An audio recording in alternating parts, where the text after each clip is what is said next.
programme vous est offert par Illico Cash.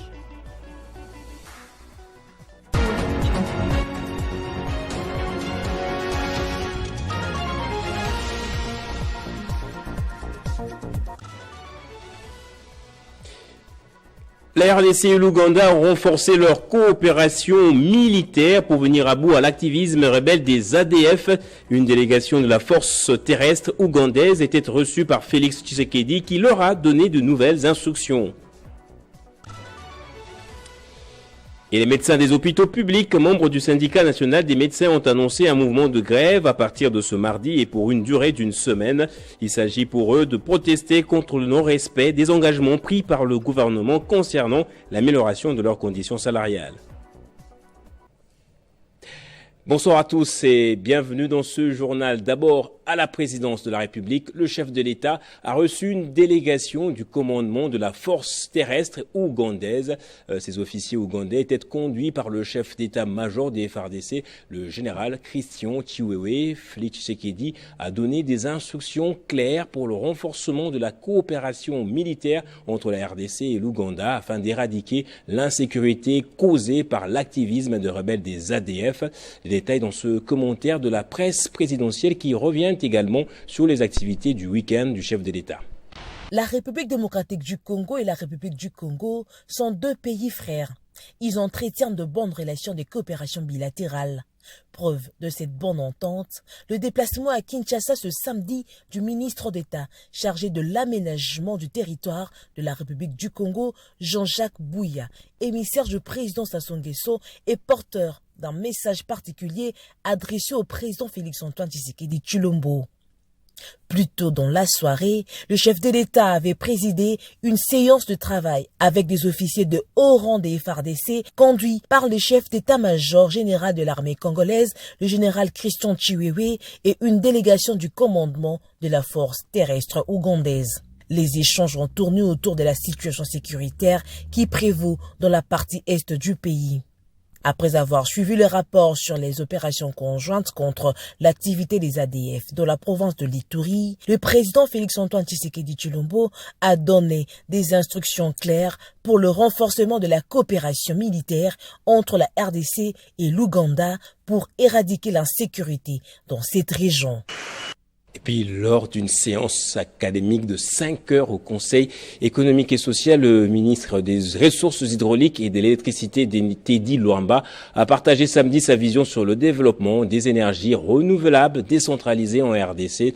Le ministre a précisé que, en RDC, le développement des énergies renouvelables se concentre majoritairement sur l'énergie solaire. Dans son intervention, le ministre Luamba souligne l'absence du concept d'énergie renouvelable dans la législation congolaise, notant que le cadre réglementaire actuel est fragile. Les énergies renouvelables décentralisées qui incluent des sources de production adaptées pour alimenter les réseaux autonomes reposent principalement sur des énergies primaires telles que l'éolien, le solaire et l'hydraulique. Il a également présenté un état des lieux des sites énergétiques renouvelables déjà exploités et ceux susceptibles de l'être dans le futur. Quel est le rôle maintenant des autres services de contrôle? C'est au contrôleur maintenant de faire sa part, c'est-à-dire les entreprises commerciales raccordent et nous on fait passer avec les régulateurs et les inspecteurs et les services de l'administration pour voir si ce qui a été fait en conformité. Avant de répondre aux questions des participants, Teddy Luamba a évoqué plusieurs défis majeurs auxquels le pays est confronté dans le développement des énergies renouvelables. La vision du chef de l'État Félix-Antoine Tshisekedi Tshilombo est de pouvoir porter le secteur de l'électricité et de l'eau plus loin et de desservir nos populations des meilleures conditions de base. Alors le Conseil économique et social a toujours émis des avis consultatifs et nous avons été invités, on a eu l'honneur de venir parler du secteur des énergies renouvelables et de son incidence sur le développement économique de la RDC. Concernant les actions futures, le ministre a annoncé que, dans le cadre du projet Compact énergétique national, le gouvernement de la RDC prévoit d'approuver d'ici 2025 les stratégies d'électrification pour les milieux urbains, ruraux et périurbains élaborées en 2022 par l'UCM et Anser. Cette séance a mis en lumière l'importance croissante des énergies renouvelables en RDC et la nécessité d'un cadre législatif et réglementaire adapté pour favoriser leur développement. Et puis coopération RDC-Corée du Sud, il s'est tenu dans l'une des salles du collège Boboto une grande activité de partage d'expériences dans laquelle il y a eu également une conférence débat. L'activité qui s'est inscrite dans le cadre du renforcement de leur lien d'amitié entre les deux pays s'est soldée par un échange de vœux autour de l'ambassadeur sud-coréen et du représentant de la RDC, Nzao Sébastien. Suivez cet extrait choisi par Jenny Kayembe. Si l'année 2023, en cette période, nous étions réunis pour la 5e fois avec le comité directeur passé, celle-ci est celle qui nous réunit pour la première fois avec le nouveau comité directeur de l'AMICO. Si au cours de cette année, nous nous sommes réunis pour des séances de travail, aujourd'hui, nous nous réunissons à l'approche de la fin de l'année 2024,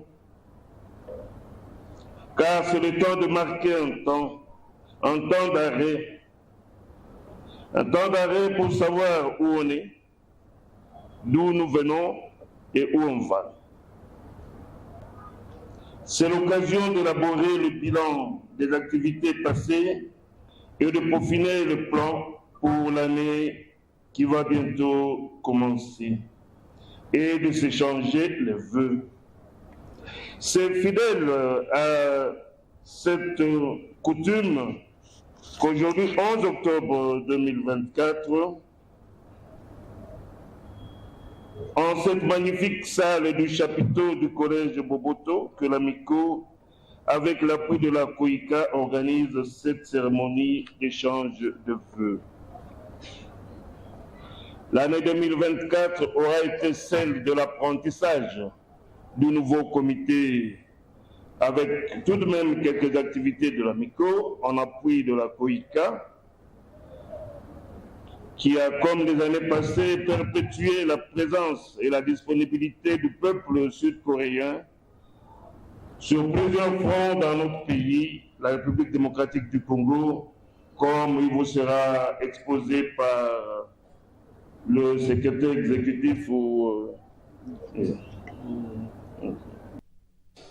Et puis autre chose, on va prendre cette inauguration, la cérémonie d'inauguration du nouveau siège de l'UDPS Tshisekedi, Fédération de Mbuji-Mayi. Il s'agit d'un don de la secrétaire nationale Lisette Kabanga pour son parti. L'ouvrage est l'œuvre de la société Imo Cercas SRL.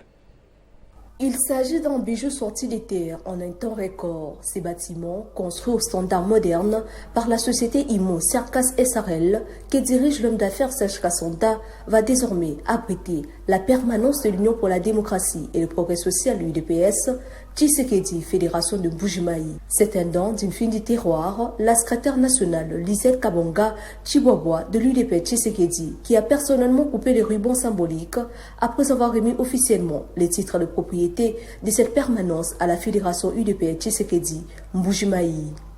Grande est notre joie et toute la fédération de l'UDPS Mbuji-Mayi de prendre parole à cette cérémonie inaugurale de la remise officielle de cet ouvrage combien louable don d'une fille digne de la province du Kasaï oriental et haut cadre de notre parti UDPS Tshisekedi. Nous avons cité Lisette Kabanga, qu'elle trouve ici nos sentiments de reconnaissance et de gratitude. Signalons que la cérémonie d'inauguration et des remises officielles de cette permanence et de ses titres de propriété à la Fédération UDP Tshisekedi de Mbuji-Mayi s'est tenue en présence de plusieurs militants et hauts cadres du parti présidentiel venus de Kinshasa et d'ailleurs. Et je le disais au sommaire, la décision a été prise lors de l'Assemblée générale tenue le samedi. Les médecins protestent contre le non-respect des engagements pris par le gouvernement concernant l'amélioration de leurs conditions salariales. Entre-temps, ceux du syndicat des médecins du Congo, Simeco, disent attendre encore l'expiration du préavis accordé au gouvernement avant de donner leur position. C'est officiellement ce lundi que leur préavis expire. Et toujours en santé, l'ONG Aoulou Wala a organisé samedi une formation sur le complexe drépanocytose et grossesse à destination des personnels soignants. Parmi les formateurs, un grand spécialiste de la biologie moléculaire et génétique et le médecin directeur adjoint de l'ex-hôpital Mabanga. C'est au siège de l'INRB, l'Institut national de recherche biomédicale, que s'est déroulée cette grande conférence sur la drépanocytose à destination des professionnels de la santé. Une initiative de l'ONG Aoulou Wala en partenariat avec la couverture santé universelle, la firme Comcom et l'ex-hôpital Mabanga. Pour l'éminent professeur Tite Mikobi, le conférencier principal, le complexe sur la drépanocytose et la grossesse est un sujet méconnu de la plupart des soignants.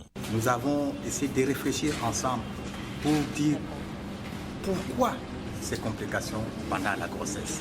Et là, nous avons commencé à réfléchir sur toutes les modifications hémodynamiques qui surviennent au cours de la grossesse. Nous avons retenu théoriquement que toutes ces modifications hémodynamiques qui surviennent au cours de la grossesse pouvaient être impliquées comme responsables des complications pendant la grossesse.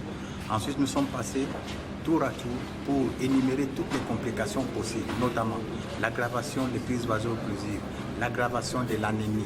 Nous avons énuméré les complications qui peuvent survenir du côté maternel, les complications qui peuvent survenir du côté fœtal.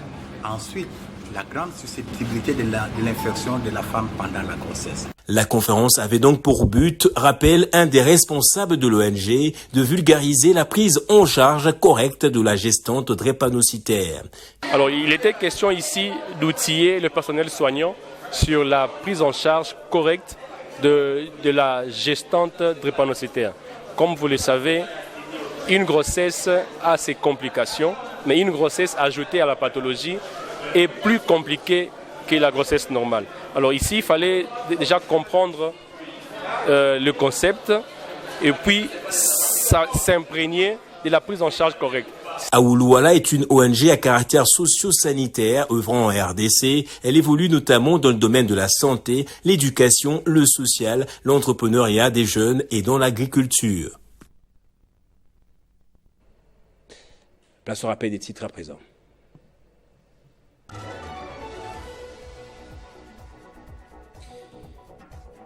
La RDC et l'Ouganda ont renforcé leur coopération militaire pour venir à bout à l'activisme rebelle des ADF. Une délégation de la force terrestre ougandaise était reçue par Félix Tshisekedi qui leur a donné de nouvelles instructions.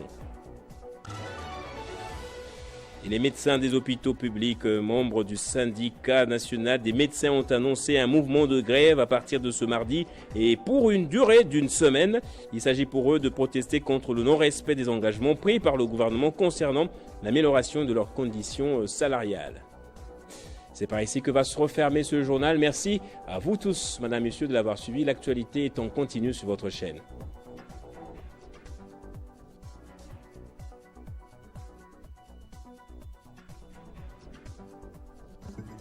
Retrouvez toute l'actualité en continu sur www.tele50.cd. Ce programme vous a été offert par Illico Cash.